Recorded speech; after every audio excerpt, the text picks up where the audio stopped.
new court filing today alleges that El Paso District Attorney Yvonne Rosales' office intimidated and impersonated one of the Walmart shooting victims' family. Thank you for joining us tonight. I'm Shelby Kapp. The new court filing alleges that the DA's office sent emails on behalf of the family, potentially breaking a gag order. KTSM 9 News reporter Carla Draxler breaks it all down. Well, there's a lot to unpack with today's 10-page court filing that describes the Hoffmans as being victimized by the district attorney's office.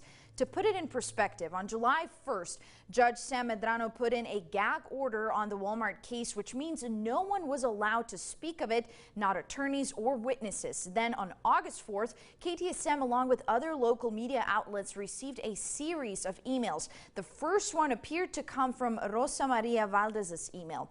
She's the wife of Alexander Hoffman, who was killed in the Walmart shooting. The email was signed by Alexander Hoffman Valdez, the victim's son.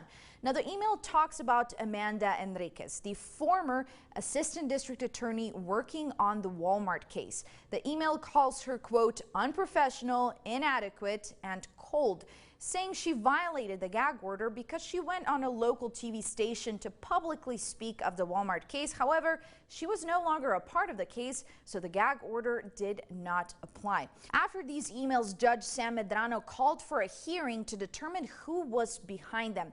The hearing was postponed on the request of District Attorney's Office, and as we previously reported, the DA's office could not locate the family. Now, to make this a little bit easier to follow, we broke down those involved. We have the Hoffman's widow, that is Rosa Maria Valdez, and her two sons, Alexander and Thomas Hoffman. Now, according to the report, DA Rosales introduces the Hoffmans to Roger Rodriguez. Now, he's the municipal judge of the village of Vinton, who said to the family he worked for the DA's office and later said he was DA's representative.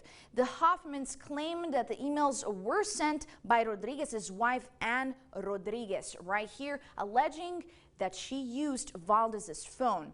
Now, when Judge Sam Medrano set up the hearing to find out who wrote the emails, and after the DA's office was reportedly not able to locate the Hoffmans anymore, asking for a continuance, attorney Justin Underwood was appointed by Judge Medrano to find and represent him. Now, according to Underwood's report, Rodriguez was in contact with the family entire time, advising them not to take part in the hearing by intimidating them. And a part of the filing says that Rodriguez told Rosa he had, quote, snipers everywhere. We tried to reach out to Roger Rodriguez for comment. It only comes when there's court, and right now we don't have any court in session. And DA's office responded saying they are not able to make comments due to the gag order.